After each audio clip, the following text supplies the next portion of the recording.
Assalamu алейкум, урматтуу телекөрүүчүлөр. Эфирде мисал үчүн программасы жана аны мен Өмүрзак Ажимкулов алып барам. Бүгүнкү биздин программанын негизги коногу Жолдошбаев Нусуп Жилдатбекович келип отурат. Нусуп мырза боюнча кыскача маалымат айтып өтөйүн алдын ала. Нусуп мырза бүгүнкү күндө Ош шаарындагы Жаштар жана спорт комитетинин карате боюнча машыктыруучусу, Кыргыз Республикасынын спорт чебери, Кара Курдун 2 данынын ээси жана баса белгилеп айтып коюучу нерсе эл аралык деңгээлдеги калыс. Мына ушундай бүгүнкү күндөгү жаш биздин спортчуларды чет мамлекеттерге алып барып, бир топ ийгиликтерди багындырып келаткан жаш патриоттордун бири десек жаңылышпайбыз. Куш келипсиз биздин студиябызга. Нусуп мырза, биздин бүгүнкү темабыз негизи эле кыргыз спорту жана кыргыз спортунун тарыхына арналып жаткандан кийин биз алгачкы эле ушу мен сизден бир суроо узаткым келет. Ушул бүгүнкү күндөгү кыргыз спорту алгач кыргыз баягы эгемендүүлүк алган күндөн баштап кандай өнүктү сиздин ушул көз карашыңызды билүү менен анан калган логиканы уланталы. Мен спорт жагында 1999 бери өзүм машыгып келе жатам. Машыктыруучу болгондо 10 жыл болду толугу менен. Мен эске тарткандан бери кыргыз спорту өтө зор өсүп келе жатат. Акыркы баса кетсем 10 жылдан бери. Спортто өзүңүздөр билгендей биздин олимпиадалык жетишкендиктер мыкты болуп келе жатат. Буюрса мындан дагы өссөк болот. Биз анын үстүндө иштеп жатабыз.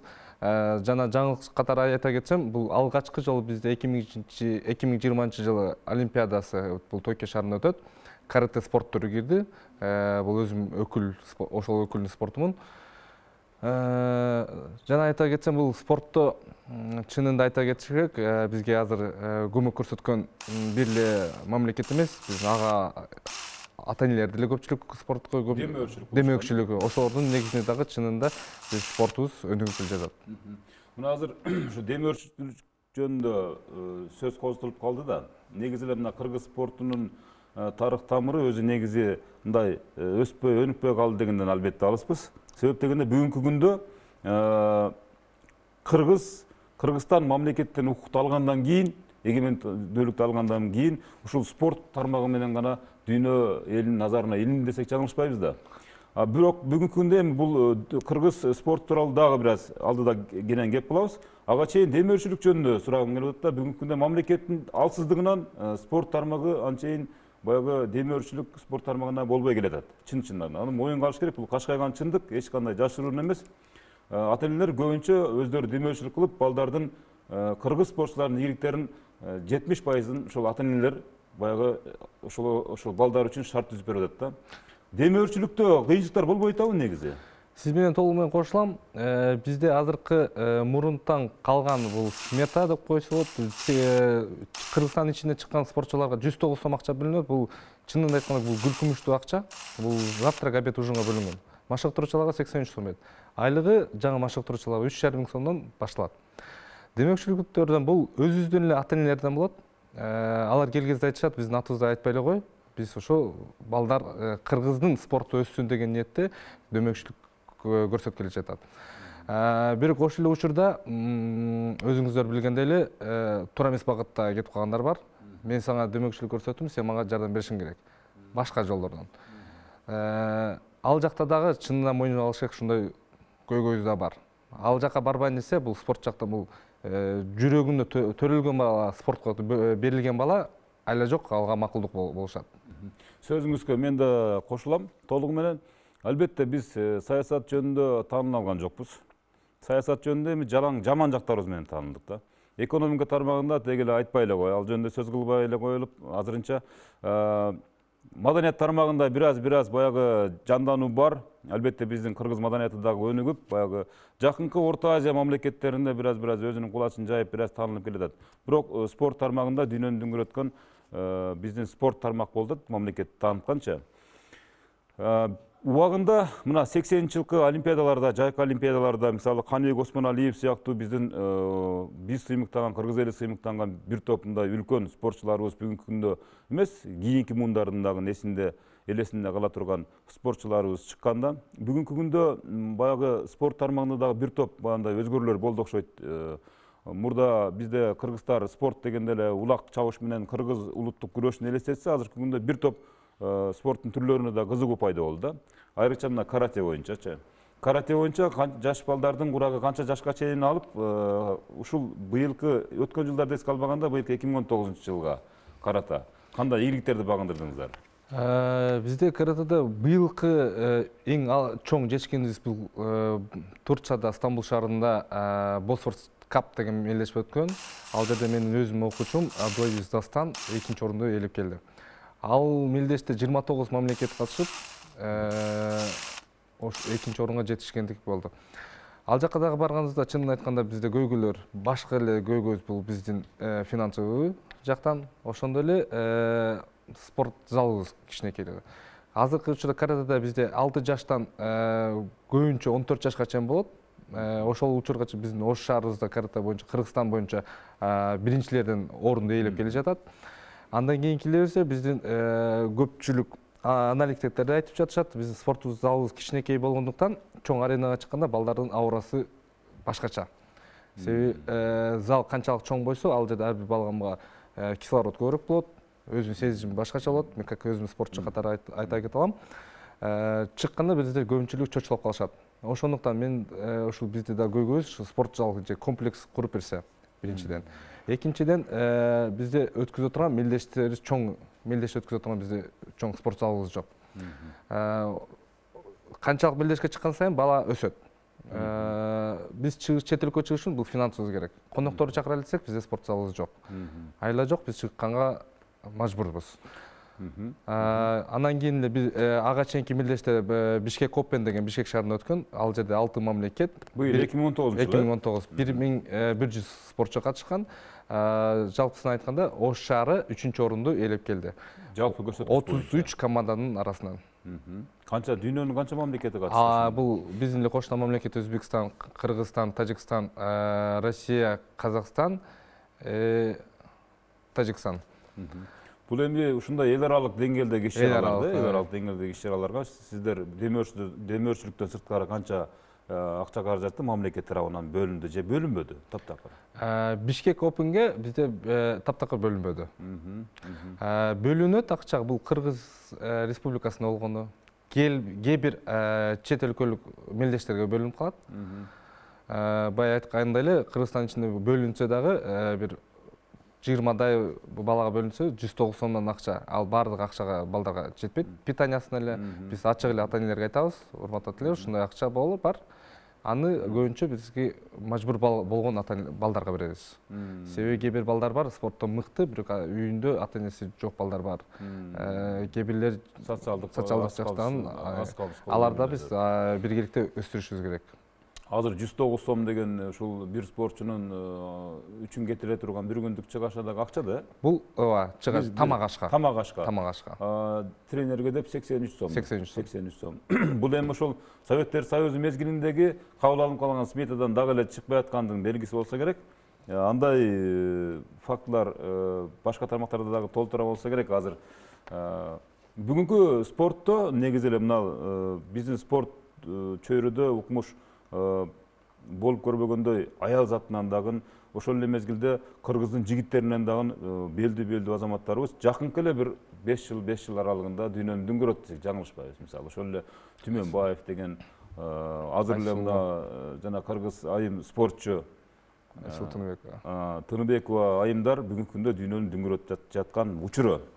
Карате спортунда да биздин атай кетчү спортчуларыбыз барбы? Кыргызстанда биз Ош шаарына айта кетсем, бизде алгачкы жолу бул 99 биргеликте баштаган биздин Приева Айгерим деген кызыбыз бар.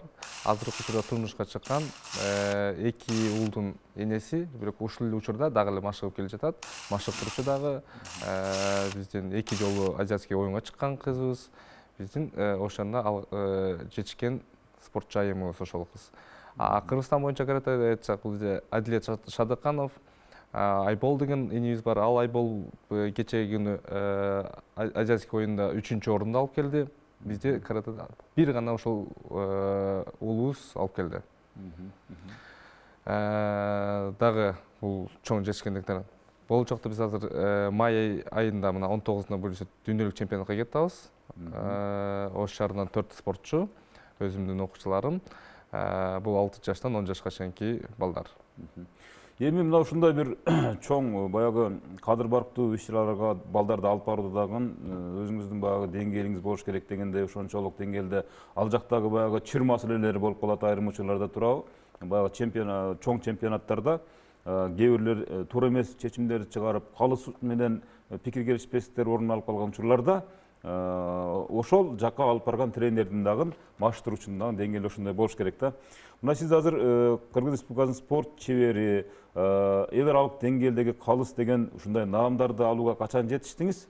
Анан жанагы чыр баягы араздашуулар болуп калган учурларда сиз ошол абалдан кантип чыгасыз?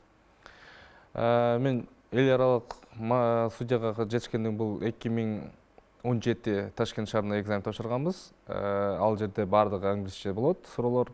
Анан өзүңдүн буга чейинки жетишкендиктериңди көрсөтүшүң керек. Ал жерде бир гана тест жана практика жөнүндө экзамен тапшырабыз. 2 жылда бир жол болуп турат. Мен АКФмын, бул Азия карате федерация дейт. Кийинки тапшырганым буюрса Вьетнамда же Ташкентте кайра болуп атат. Буюрса июль айында дагы кийинки этапка экзамен тапшырам. Ага, даярданып жатам. Чыр учурунда бул мезгилдерде бул чыр качан чыгат? Судьялардын кандай десем, билимсиздигинен чыгып калат. Бул жаңы бизде Кыргызстанда международный судьялар 3 эле адам бар. Бул Дима Казанов Бишкекте, анан кийин Жалал-Абадта Талант агабыз, анан мен. Экзаменге ошо айта тапшырайын десем, бул финансы жактан дагы эле багы проблема. Тапшыра алышпайт көпчүлүгү. Чыр учурунда да айта кетсем, момундай бизде китепче бар. Китептин негизинде эле чечкенге аракет кылабыз. Туура эмес эме болсо, машыктыруучу протез жазат. Протездин негизине кайра карап чечкенге аракет кылабыз. Дегеним, мисалы кыргыз машыктыруучуларына азыр кыргыз машыктыруучулары менен баягы башка дагы өнүккөн мамлекеттерден келген спорт дүйнөсүндөгү абройлуу баягы тренерлер дагы эсептешип калды десем жаңылышпайм. Туурабы? Бул таризде мисалы жакында эле бир 2-3 жыл болуп кетти окшойт, 3-4 жыл болуп кетти окшойт. Баягы биздин штанга боюнча Изат Артыковдун маселеси кийин туура эмес жакка чечилип калып, ушундай бир араздашуулар болгондо, ошондо биздин калыстардын дагы баягы оюн тиги ошол спорт тармагындагы ошол спортту уюштурган комитет эске албай коюп, мына бүгүнкү күндө дагы ошол эки ара болуп калды да. Ушундай нерселерде мисалы сизде ушундай окуя болдубу акыркы ушул 2019 эске алганда? Талаш тартышуулар. Талаш тартыш бизде чынын айтсам бака мындай чоң талаш тартыш болгон эмес. Биз сиз айткандай эле машыктыруучулардан кадыр баркыбызда чоң чечимге чечилет. Бир эле мен өзүм постоянно мен агайым Эргешевик мырза менен барганда эле өзүм сезүүм деле башкача, биздин балдар деле башка, судейский коллегалар деле башкача көз караш менен болушат. Изат Артыков боюнча айта кетсек деле, ал буга чейин тапшырып алган бала, бул билген, машыктыруучусу билген даярданып барган. Эмнегедир анда чечим чыгарышты мен үчүн караңгы. Азыр эми мына ушул жанагы демөөрчүлүккө дагы бир ушул жерде бир өтө бир башкача бир керектүү жагдай бар да. Бул жерде спортчуну багуу. Ушунча машыктырган балдарыңызды сиз ушул кантип багууга жетишип келатасыз да? Мына спортчуну багуу өтө мындай кыйынга турат дейт да. Спортчун туура айтсаңыз, дагы эле келип баягы ата энеге кайрылып атабызбы, же кандай болуп атат? Мен спорт комитетинен таптакыр жардам бербейт дегенден алыспын. Жардам берип жатат, Кудайга шүгүр. Мурункулардан салыштырма мыкты деле айта алам. Ата энелерге аларга өзгөчө ыраазычылык билдиребиз.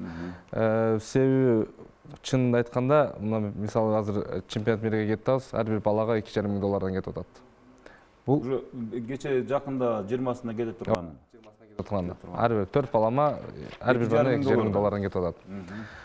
Бул ата энелердин эле кандай десем, кыйынчылыгы, бир жагынан сүйүнчүлүгү, балдары себеби ушунчалык дүйнөлүк аренага чыгышын мен ойлойм, ата энелер үчүн деле сыймык, бир туугандарына сыймык, ушу биздин үй бүлөдөн чыгып атат.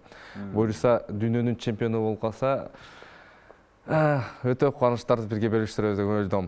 Дөмөкчүлөрдөн боюнча айта кетсем, мен дагы балким өзүмдүн жеке сунушум, оюм, балким алардын көмөк көрсөтүшөт, бирок налоговый жактан өзүнүн жеке ишкерлик жактан кемитсе, жалба койсо, бизде ошондой спорт жагына дагы бат өсмөк деп ойлойм.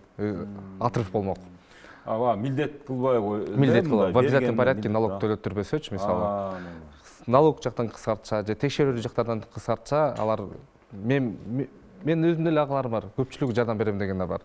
Алар чынында закондун негизинде аларга ушундай жеңилдик берсе, алар спортту өнүктүрөбүз деген көп адам. Демек, мисал үчүн колунда бар ишкер агаларыбыз ошол спорт тармагына жардам берейин десе, дагы текшерүү, андыктан баягы текшерүүдөн башым оорутпайын деген таризде алар жардам берүүдөн баш тартып, чочулашып жаткан учуру ушул күндө. Айтасыз, ошондой. Мисал спорт залда эле куруп беребиз деген ниеттери бар.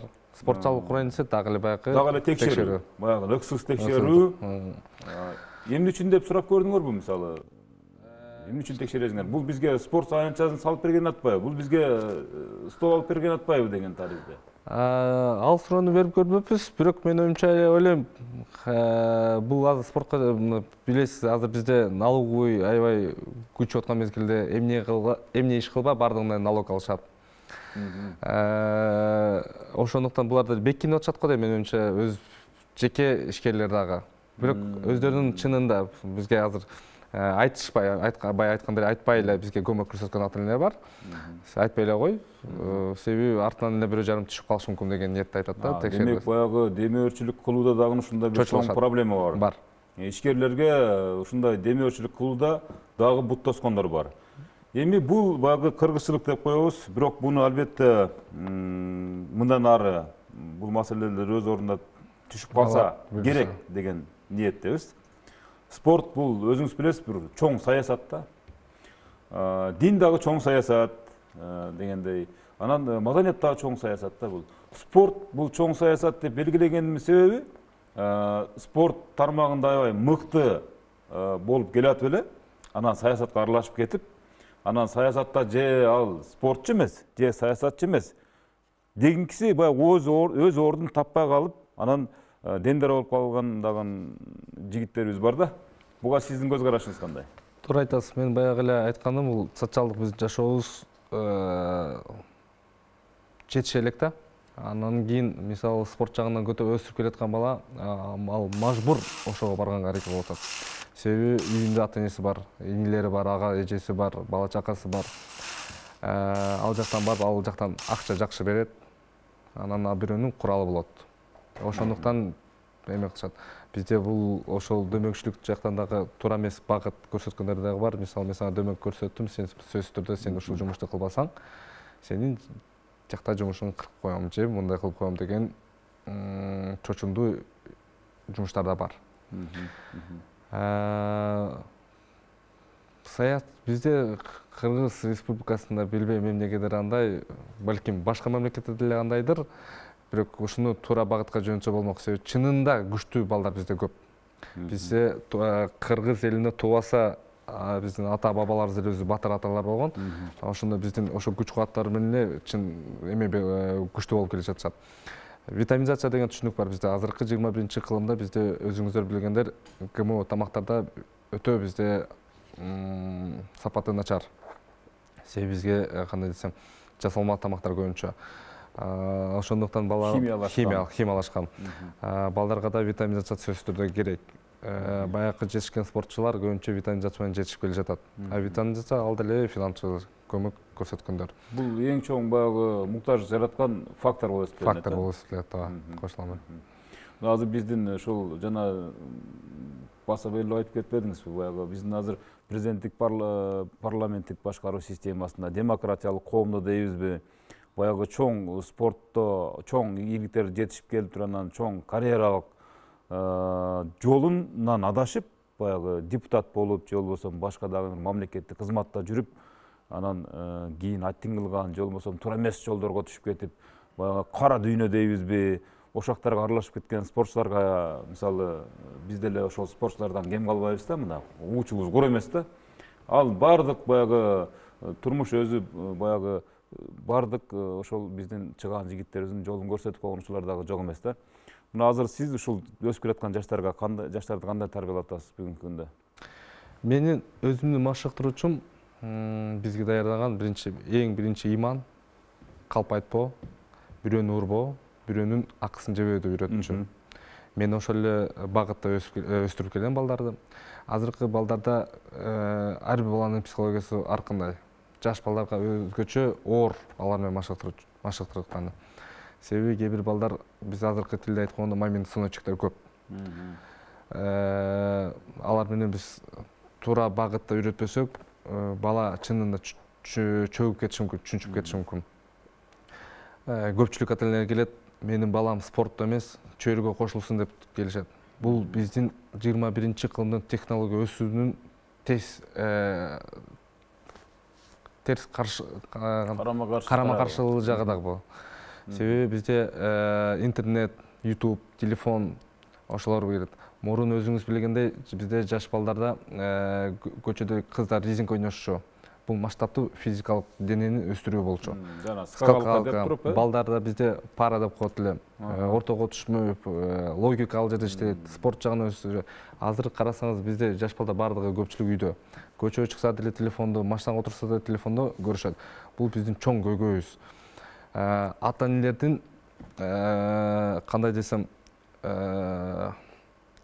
шалакалыгы да айтылам. Талим тарбия берүүдөгү шалакылык. Шалакылык. Себеби балам ыйлабаса, топлон кылбаса, ушу телефонду көрсө болду деп. Бул болочокто өтө начар көйгөй проблема көрсөтөт. Ошондуктан баланы кандай гана спортко болбосун, сөзсүз түрдө берүү керек. Азыркы учурда бая айткандай эле спорт бизде өсүп келаткан темпинде жакшы. Ар бир спорт бөлүндү. Ушул жактан дагы бир уюштуруу жагынан дагы бир райондорго ушул оюндарда да киргизсе. Себеби булар азыркы сурасаң, резинка эмне деген билсең, мисалы кыздардан билишпейт. Мурун кукла деп ойношу, кукла деле алды жерде бул жашоо тириликке тапталып келген оюндар болчу, оюнчулук. Азыр бизде интернеттен көрүшөт, баардыгы туура эмес багытта өсүп келаткан чоң көйгөйүбүз бар.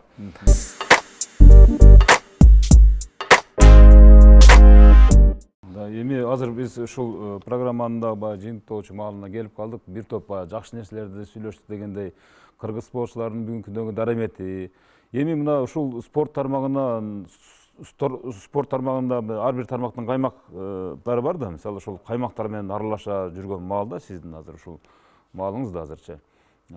Кудай буйрса кыргыз спортунун келечеги кандай деп элестетесиз? Мисалы футбол тарабында биз дүйнөгө өзүбүздү көрсөтө алдык деп эсептесек болот. Улак тарабында деле биз көрсөтө алганбыз, күрөш тарабында деле. Анан кийин баса белгилеп айтылып кетүүчү жагдай, мисалы баягы эрежеси эрилиш деп, мисалы көпчүлүк каратечилер, күрөшчүлөр, дзюдочулар, самбочулар ошол жака көбүрөөк басым жасап кеткен дагы көрүнүштөр жок эмес да. Аябай мындай көп катталып атат. Себеп дегенде баягы спорттагы бул бизнес. Ал жерге барып муштаса бир лекин тыйын берет дегендей, ошо менен жашоо өткөрүп аткан спортчулар дагы бар да. Сиздин балдарда ушундай спортчулар барбы? Жок, биздин бая айткандай эле мен өзүм тренерим таптак бизге таза карате боюнча бизде чыныгы таза спорт каратени өстүрүү. Биз ушул жерде Ош шаарында 4 машыктыр ишет. Биздин багытыбыз ушул Ош шаарында дегеле Кыргызстанда карате спортун өнүктүрүү. Олимпиадага спортчуларды алып чыгуу. 2020-га биз жетишпей калдык, балдарыбыз чыга албайт. 2020 Олимпиадага жетишпей калдыңыз. Бизде лицензия жок. Себеби балдар чоң балдар карате боюнча. Бирок карате спорту кирди, бирок кире алган жок пока. Бирок дагы акыркы Ташкентте болуп турган Азиябыз бар. Ошол жерде балдар мыкты результат көрсөтсө, кирип калышы мүмкүн. Азыр ушул чечилүүдө. Ошого азыркы учурда чоң балдарыбыз талыкпаган эмгек менен машыгып жатышат. Спорттун кайсы түрү боюнча дагы кирип калды азыр каратеден башка? Олимпиадага, жаңы Олимпиадага киргенде бизде мен билишимче эле ошо карате спорт эле кирди жаңыда. Бул 2020 бул тест жакты деп коет. Жакшы өтсө, кийинки Олимпиадаларга да кирип калат. Кийинки Олимпиадаларга катталып калат. Эми өзүңүздүн ой пикириңизди айтып өтүңүз. Мына кыргыз спортуна сиздин көз карашыңыз. Эмне керек? Эмне талап кылуу керек? Кыргыз спорту эмнеге муктаж? Качан өнүгөбүз? Канткенде? Кыргыз спортунда мен дагы айта кетишим керек, бизде мисалы кечээ мен айтып атпайатпынбы, Румынияга баратканыбызда бизге виза керек, бул Астанага барып келдим. Мен өзүм ата энелер менен биргеликте визага интернеттен толтуруп, бир адамдыкы толтуруш үчүн 30 евро экен. Менин сунушум дагы бар, ошол биздин жергиликтүү спорт комитетине дагы бир ошондой бир кадр ачсак экен. Ошол жумуш менен ачса. Мен ошол балдар машыктырып аткан эле учурда телефондо чалуу болот. Визага кел, жака бар, ал жак менен сүйлөшүп, келишим түзүп, биздин машыгуу процесси токтоп калган кездер бар. Ошондуктан ошону ачып, ал жака барганда Казакстанда көрдүм, өкүл бар экен. Ал ошол гана менен иштешет. Бизде андай эме жок. МИДке бардым, МИДке барсам тигин алып кел, буну алып кел деп бизди кайра жиберди. Бул дагы биздин чоң Кыргыз спортунда болгон кайдыгер мамиле. Кайдыгер мамиле. Буну ачык айтышыбыз керек. Спорт жагына өсүш үчүн бизде ишеним керек, бизде ишенүү күчтүү. Биз ошонун негизинде эле жетишип атканыбызды билебиз. Сиздерге окшоп ушул спорт жагын чыгарып аткан дагы чоң ыраазычылык билдире кеткенибиз керек. Себеби азыр будан кийин дагы балким спорт жагына да кайдыгерге карабай жардам бергенде болушу мүмкүн.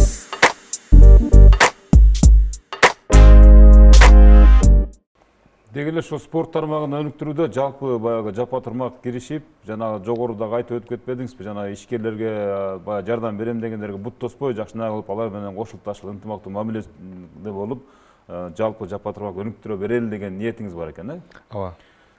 Урматтуу телекөрүүчүлөр, биздин бүгүнкү мисал үчүн программасы дагы аягына келип жетти. Бүгүнкү биздин коногубуз жөнүндө дагы аягында бир ирет тааныштырып коеюн. Жолдошбаев Нүсүп мырза келди, Ош шаардык жаштар жана спорт комитетинин машыктыруучусу, карате боюнча Кыргыз Республикасынын спорт чебери, эл аралык деңгээлде калыс кара курдун 2 данынын ээси. Бизге келип кызыктуу маек куруп бергениңизге ыраазычылык билдиребиз. Урматтуу телекөрүүчүлөр, биз толук бир жумадан кийин жолугабыз. Саламатта болуңуздар.